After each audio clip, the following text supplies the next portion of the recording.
nós vamos refletir um pouco sobre o atributo que faz parte daquele bloco Devoção Ardente do monastério. E o atributo diz: não ser infiel sequer no pouco, para depois não o ser no muito. Esse atributo está falando diretamente para a personalidade. Está falando muito claramente para a pessoa humana que está buscando esta vida devota, que está buscando esta vida de devoção superior. Porque o termo fidelidade, ele é relativo a um estado da pessoa humana, da personalidade. O estado da alma que possibilita que a personalidade seja fiel, o estado da alma é a devoção ardente e a fé. Porque se a alma não é devota do espírito, se a alma não está nesta busca persistente de união, não é possível que a pessoa seja fiel a nada. Então precisa que a alma seja devota, que a alma, na sua fé, ela é fé, não é? Que ela esteja toda voltada para esta união ardente, superior com o espírito, para que a pessoa tenha esta inclinação para ser fiel a alguma coisa.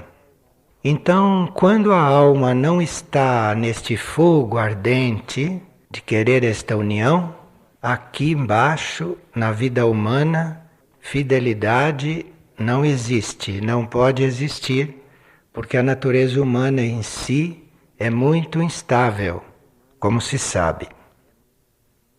Se a alma já está nesta devoção ardente ao espírito, ou a uma vida superior a que ela está experimentando, então aí a personalidade, a pessoa humana, o ser externo, se ele reconhece em algum fato externo algo que corresponda àquilo que a alma está buscando, ele é fiel. Mas se ele não encontra algo que corresponda ao que a alma está fazendo e buscando, isto não se instala. Esta fidelidade não se instala. Então, nós podemos ser fiéis aqui, podemos ser seguros, podemos ser confiáveis aqui, quando estamos diante de algo que, num certo sentido, corresponda àquilo que a alma está buscando lá em cima. Senão não se pode confiar em ninguém. Então, aqui, esta fidelidade é buscada no trabalho espiritual, nós nos dedicando a algo que corresponda àquilo que a alma está procurando, lá no seu nível. Isso está claro? Por isso é que em um grupo espiritual não deve haver nem sombra de atividade interessada.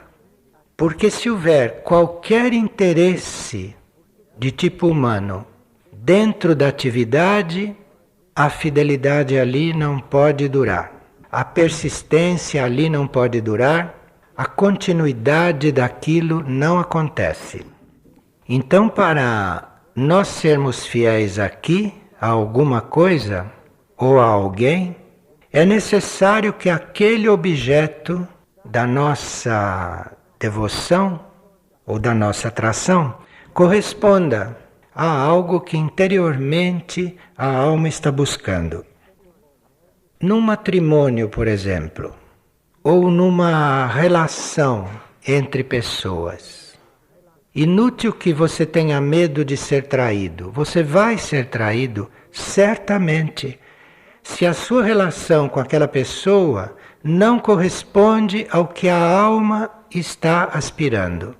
Agora, se aquele matrimônio está em função da alma unir as suas polaridades, ou se aquele relacionamento está em função de algum passo que a alma deve dar, então aí pode haver fidelidade. Fora disso, é impossível para a natureza humana, dados fogos e dados atritos e dadas energias que funcionam livremente nesses níveis humanos, do mental para baixo.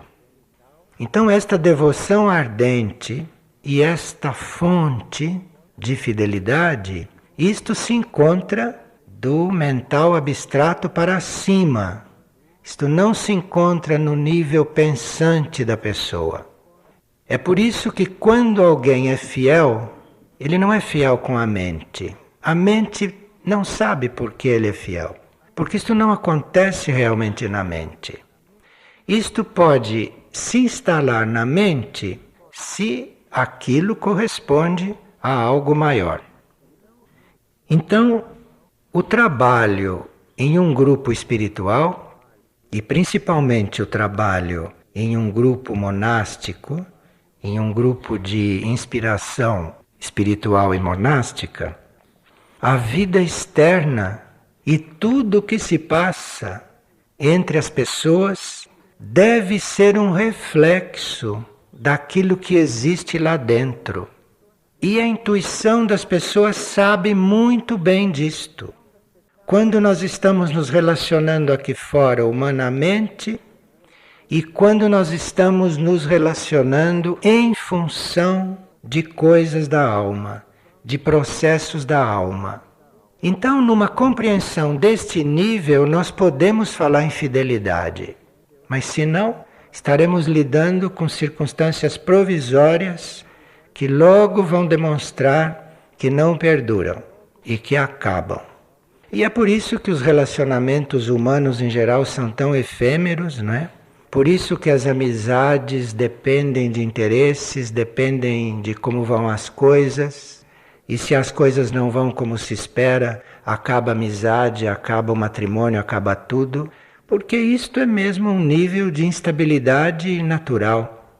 Seja nesse nível de relacionamento social, de relacionamento humano, seja em nível de grupo espiritual, tudo que se passa, tudo que se vive, tudo que se propõe, deve corresponder ao que a alma está buscando, ao que a alma está desenvolvendo, ao que a alma está se devotando. Então, se a vontade da alma devota, não? Se a vontade desta alma é se unir com o espírito, o ser humano aqui na vida só pode ser fiel a uma coisa se aquilo está levando a se unir dentro dele com a alma. Nessas proporções, não? Se formos ver por analogia. Então, se nós estamos trabalhando no sentido desta união interna, podemos sim contar com a fidelidade das pessoas. Mas no momento em que a meta for outra, no momento em que isto estiver em função de outra coisa, ali pode acontecer de tudo. De forma que isto é um aviso que este monastério dá naquele bloco de atributos, porque esta fidelidade que se instala aqui pode ser valorizada, pode ser desenvolvida ou pode ser treinada. E uma das funções deste atributo no monastério é treinar esta fidelidade. Por isso ele se chamava monastério domiciliário. E as pessoas pensavam que era porque elas podiam ter casa. Isto é um monastério domiciliário porque você tem que ter como domicílio isto, você tem que ser fiel à sua posição. Você tem que ser estável fiel a este estado que o monastério representa para a personalidade, porque as almas estão no seu processo devocional, nos planos internos e superiores. Mas aqui, na parte externa, as personalidades, as pessoas, os corpos têm que manter-se numa certa posição, têm que ser domiciliários numa certa posição. Domiciliários quer dizer, aqui é o seu lugar, este é o seu domicílio, esta é a sua posição, ser fiel. Então não tem nada a ver com a gente ser monge lá na casa própria. É você estar domiciliado nesta posição. Ali é o seu lugar. Neste estado, aqui é que você mora. E este é um atributo que, embora tenha esse lado de personalidade, é um dos atributos que mais necessita dessa inspiração interior, que mais necessita desse fluir, desta energia da alma, para ele realmente se consumar. Bem, a fidelidade, este reflexo desta busca devota da alma, esta fidelidade no nível externo, no nível concreto, ela pode ser educada, ela pode ser desenvolvida em coisas mínimas, como possa ser cumprir um horário, ser pontual, ser prestativo, ser atento. Tudo isto é treino para a fidelidade. Mas não adianta você estar insistindo nestas coisas se a alma do indivíduo não é devota e se a alma do indivíduo não está neste movimento.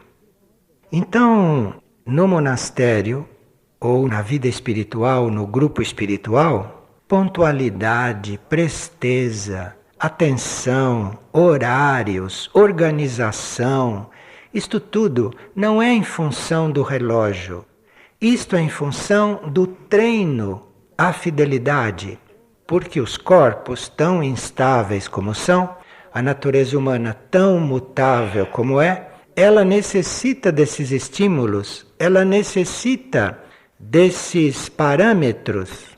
Um corpo necessita de ritmo, de ordem, de horário, de atenção, de pontualidade, para ele corresponder, para ele ter esta estabilidade diante de tudo aquilo que ele deve ser e fazer.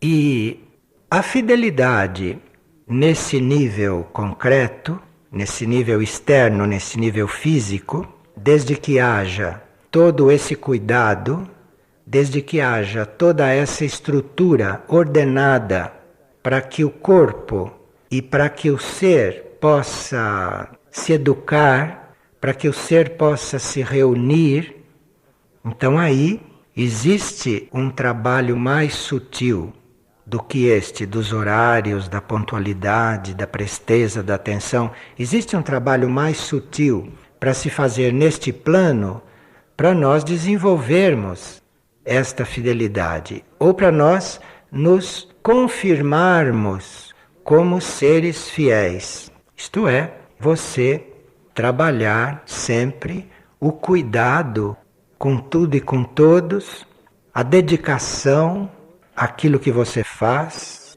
e o amor a tudo e a todos. Agora, isto são apenas termos, mas isto tem diferentes valores e diferentes sentidos para cada personalidade. Dedicação para um é uma coisa, dedicação para outro é outra coisa. Dedicação para o ser que está no princípio da fidelidade é ele se dedicar dentro do possível das forças dele. Dedicação para quem já tem a fidelidade confirmada é se dedicar ao que é impossível. Não pode mais, mas ele vai e faz, se dedica. Isto é outro nível de fidelidade. Então aqui tem toda uma escola, aqui tem toda uma progressão e claro que se isso está jogando com estas forças materiais que são limitadas e com seres que estão em corpos também limitados, isto é claro que precisa que esta alma, nos níveis internos, esteja realmente numa devoção muito ardente e que este canal esteja continuamente sendo confirmado, que este canal de contato seja continuamente buscado e usado. Já nos níveis sutis, porque até agora falamos dos níveis externos, do nível concreto da personalidade.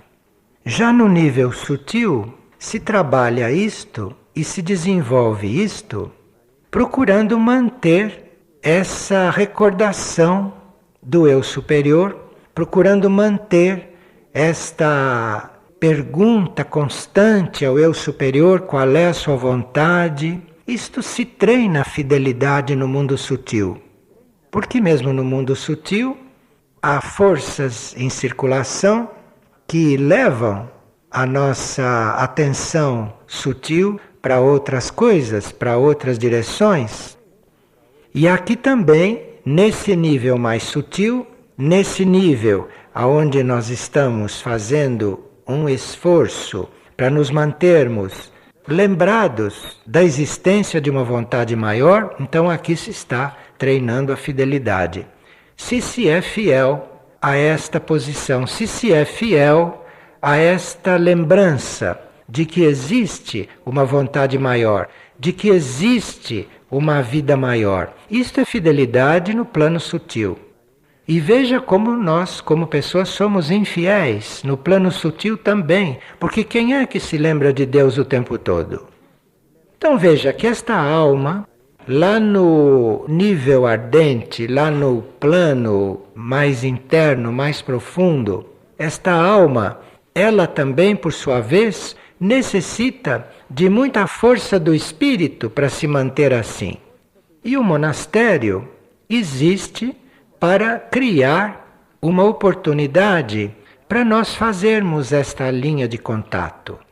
Na linha devocional, é claro, na linha da fidelidade, e por isso o monastério tem tantas atividades externas também, porque é na atividade externa que se cria a atitude desinteressada, porque as atividades externas são muito absorventes. As atividades externas dão resultados. As atividades externas redundam em coisas visíveis, que por sua vez começam a atrair as pessoas, começam a fascinar as pessoas. Então esta atividade externa, isto é um treinamento muito importante nesse sentido. Um treinamento muito importante na vida devocional, porque aí se está treinando o tempo todo uma atividade desinteressada. Vocês se lembram que quando os monastérios eram 7, e esse monastério da devoção ardente que trabalhava isto era o mais ativo de todos. Lá não se parava um minuto. E nem todos compreendiam por quê. Por que aqui não se faz meditação? Por que aqui não se faz mais estudo? Por que aqui não se para um pouco para ouvir música? Porque não compreendiam o que era aquilo. Então, nós temos que ser fiel, nós temos que ter uma meta, sermos fiéis àquela meta, e aqui começam as provas mais sutis. Porque se acontece algo que você não compreende, como por exemplo, haver uma atividade muito grande e você não compreende aquilo, porque você não está ali para aquilo. Isto é uma prova para a tua fidelidade, para ver se você já é fiel ou ainda não é. Uma grande prova de fidelidade esta, alguém que procura um monastério para contemplar e para orar e que é posto para carregar e descarregar caminhão e panelas o tempo todo. Isto é uma prova. E vimos até onde chega a fidelidade das pessoas e até onde não chega. Então aí é preciso que haja realmente um fluir. Precisa que haja realmente uma presença do Espírito para que tudo isto seja vivido, para que todas estas provas sejam atravessadas e sejam transcendidas. E muitos estarão perguntando, mas como transcender isto? Como fazer isto, não é? Aqui tem um pequeno exercício para trabalhar isto. Isto é, se você considera a infidelidade uma imperfeição, imperfeição o que quer dizer? Uma coisa que ainda não está pronta. Aquilo é um material que ainda não é totalmente devoto, ainda não é ardentemente devoto. Então ele é infiel. É uma imperfeição. Estará perfeito quando for devoto. Ardentemente. Estará perfeito quando isso estiver realizado. Então a infidelidade é uma imperfeição que nós não teríamos que confirmar. Nós teríamos que vê-la bem claramente em nós, porque enquanto não se faz toda esta união, aquilo pode vir a qualquer momento. Você tem que ver esta imperfeição bem claramente, tem que admiti-la, não tem que se iludir, não tem que mascarar isto, dizer que não é infiel. Você tem que reconhecer isto e em seguida negá-la. Mas negá-la mesmo, negá-la com todas as forças. E a alma ajuda, se este exercício for feito, porque a alma está lidando com a energia da devoção, neste particular. A alma está lidando com a devoção. A devoção tem força para rejeição. A devoção tem força para produzir rejeição. Então, esses atributos estão muito bem combinados neste grupo. Todos esses atributos são necessitados do uso da rejeição. E isto a devoção contém. E quando você percebeu, reconheceu, admitiu a infidelidade, não tenta negar aquilo e nem disfarçar, e rejeita, aí você fique separado dela. Deixa ela continuar como força que circula nos teus corpos, na tua mente, aonde quer que seja. Você deixa isso circular, mas você rejeita isto. Se mantenha separado. E se mantenha separado com decisão até que isto comece a se transformar, porque você não vai ser fiel quando quer, não. Então você tem que confirmar a sua rejeição por isto, você tem que confirmar, você tem que rejeitar esta infidelidade natural do ser humano para que isto comece a se dissolver. Isto vai se dissolvendo, isto vai mudando, isto vai modificando. Com a força desta decisão, com a força desta decisão completa para o ser humano. Agora, isto exige força. E isto exige já um princípio de fidelidade, porque senão a gente desiste logo. Então, quando você está buscando a fidelidade, buscando ser fiel, você tem que usar isto, mesmo quando isto ainda não apareceu. Mas se usa, porque você tenha presente a sua alma, você tenha presente o seu espírito, que desse nível vem todo o impulso, vem tudo que é preciso para você ser isto que você está buscando. Nós todos passamos por períodos de obscuridade. Nem todo tempo nós estamos lúcidos, mesmo com respeito à nossa meta. Tem horas que nós estamos muito enevoados, estamos muito confusos. E um princípio de fidelidade, ou algum relacionamento com a fidelidade, ou algum trabalho já feito em torno da fidelidade, é muito essencial para que nós continuemos a caminhar nesses períodos de obscuridade. Quem entra num período de obscuridade, e isto é simples entrar, hein? Isto é muito fácil, são provas que vêm ciclicamente. Se você entra num período deste, se você entra numa fase em que você se confunde, em que você se enevoa, e se ali não existe um princípio já de fidelidade, nesta fase você submerge. Então esta fidelidade não é para se esperar muito não para trabalhar isto. Porque isto que se chama no Novo Testamento de o ladrão, isto chega a qualquer momento, isto chega sem avisar. Estes momentos de obscurantismo, esses momentos de falta de compreensão, isto chega sem aviso. E se não existe um trabalho com a fidelidade, se a fidelidade não está já até certo ponto em movimento no ser, para sair de uma situação desta é preciso realmente uma enorme ajuda interna e externa. Então, quando se fala em ser fiel e ter cuidado para não ser infiel no pouco, porque senão daqui a pouco vai ser no muito, isto não é uma coisa para amanhã, isto não é uma coisa para deixar para ser feito um dia, porque sem este trabalho começado, não se sai destes ataques de obscurantismo. Não se sai destes ataques de confusão e que hoje circulam e que hoje estão prontos para agir.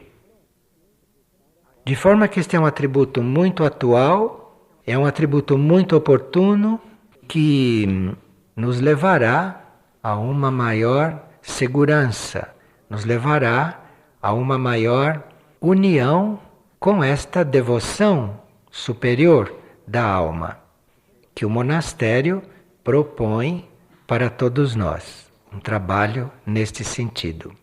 E esta união é representada em cada atributo por um aspecto da vida, das provas, da lei evolutiva, de um ciclo evolutivo. E este aspecto da fidelidade, este cultivo da fidelidade, isto é muito importante e fundamental nessa consciência maior. Agora, em um nível espiritual, porque até aqui falamos de personalidade, né? Falamos de vida humana aqui. Dentro de um nível espiritual, dentro de um movimento na nossa energia espiritual, esta fidelidade na personalidade, esta possibilidade de nós estarmos estáveis ali na nossa morada, no nosso domicílio, na nossa posição de fiéis, na nossa posição de devotos daquilo que é superior, daquilo que está mais além e que é incompreensível, isto espiritualmente é fundamental para que a gente possa perceber outros níveis de consciência. E quando se falava de obscurantismo, quando se falava de ficar confuso, se estava falando de nós estarmos limitados a este nível de consciência aqui, mental e aqui. Sem este trabalho, sem este atributo vivido, não há possibilidade de você chegar a perceber outros níveis de consciência. E, portanto, espiritualmente, você não ter contato, não ter acesso a tantas coisas que são dos outros níveis, como os nossos irmãos intraterrenos, como os nossos irmãos extraterrestres, como outras civilizações que seriam estímulos e modelos e parâmetros para nós criarmos uma nova. Então, espiritualmente, isto é muito importante, porque é esta a porta para você estar se comunicando, para você estar se contatando, ou para você estar se unindo com esses outros níveis de consciência, além deste nível óbvio no qual o ser humano vive e a mente normal funciona. Aqui uma pessoa fez uma pergunta com base em conclusões que ela tirou. Ela diz que durante toda a sua vida ela foi fiel à graça que ela sempre achou que recebeu. E ela diz que ela e o marido têm um relacionamento de muita qualidade e que uma vez ele adoeceu e decidiu que numa próxima vida, parece que estava para desencarnar, que numa próxima vida viria como seu filho e não mais como seu marido. E ele viveu isso com tanta intensidade que visualizava esta vida ainda aqui como marido dela. E ela ficava muito feliz quando ele lhe falava isto. E nos últimos 15 dias de vida, ele já a chamava de mãe.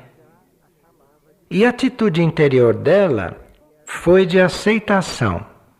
Bem, como se trata de uma pessoa trabalhando a fidelidade, aqui nós teríamos que ser fiel a uma lei, porque a nossa encarnação não é preparada assim, desta forma. Não somos nós que dizemos, eu vou voltar a tal coisa e você vai ser outra coisa e se combina isto. Isto não tem nada a ver com a lei da reencarnação. A lei da reencarnação não é isto. Uma encarnação não é organizada porque eu combino com você o que nós vamos ser. Então aqui teria que colocar esta fidelidade na lei, ser fiel à lei. Porque a reencarnação não é decidida aqui, dois seres conversando, duas personalidades resolvendo e decidindo. Então, a fidelidade a esta lei seria realmente um desinteresse total pelo que quer que seja numa próxima encarnação, numa próxima vida. Porque existem forças, existem conjunturas, existe uma inteligência superior em nós que organiza cada encarnação para aqueles que estão na lei da reencarnação, neste planeta todos praticamente. Existe uma inteligência maior que organiza isto. E nós temos que ser fiéis a esta lei, temos que ser fiéis a esta posição, a esta situação. Nós não temos conhecimento para planejar uma próxima encarnação. Então temos que ser fiéis a esta lei que neste momento aparece para nós, para nossa mente, como muito misteriosa. Porque aqui ninguém sabe como vai renascer. Ninguém sabe nem de onde veio. Ninguém sabe qual foi a última encarnação e nem qual será a próxima. Ninguém sabe disto. Então é preciso ser fiel a certos preceitos se nós quisermos ter realmente oportunidades mais evolutivas e sem dispersões. Porque nós podemos aqui combinar alguma coisa e com a força mental irmos influir lá naquilo que seria o verdadeiro plano. E tudo que der errado, tudo que for desarmônico, tudo que não for evolutivo, isto corre por conta da nossa intromissão. Isto corre por conta do arbítrio da nossa mente humana. Então aqui, uma pessoa que se diz fiel, teria que ser fiel a este segredo, teria que ser fiel a este mistério, teria que aceitar tranquilamente, eu não sei de onde venho e não sei para onde vou. A única coisa que eu sei é a minha meta espiritual qual é, e ficar fiel ali, ficar estável ali, mas não fazendo planos para o futuro. Então isto é um nível de fidelidade, como ela era fiel ao marido e vice-versa, e que de repente pode girar e se tornar uma coisa bem evolutiva. Se nós não temos esta clareza, se nós não temos esta lembrança de que existem leis acima das nossas relações mentais, e que sabe melhor do que nós, do que a nossa mente, o que é melhor ou o que é mais ou menos atual para nós. E ela pergunta se o fato de ter vivido em castidade com o marido tantos anos e tanto tempo, se isto vai ajudar nesta mudança de posição, numa vida... Veja como a mente é estranha, como a mente é estranha. Porque eu não sei se o mundo intuitivo mandaria o mesmo diagnóstico. Eu não sei se uma coisa assim quer dizer que vai ser mãe e filho na próxima vida. Pode ser que uma situação desta de um casal que consiga viver casto tantos anos venha de um relacionamento de mãe e filho. Pode ser o contrário, exatamente o contrário. Então veja que nessas coisas precisa rejeitar, precisa pôr de lado, inclusive esta tendência da mente de querer penetrar em coisas que são secretas, em coisas que são desconhecidas para o nível dela. Não desconhecidas para a alma, nem para o espírito, mas para a mente são muito misteriosas, são muito desconhecidas.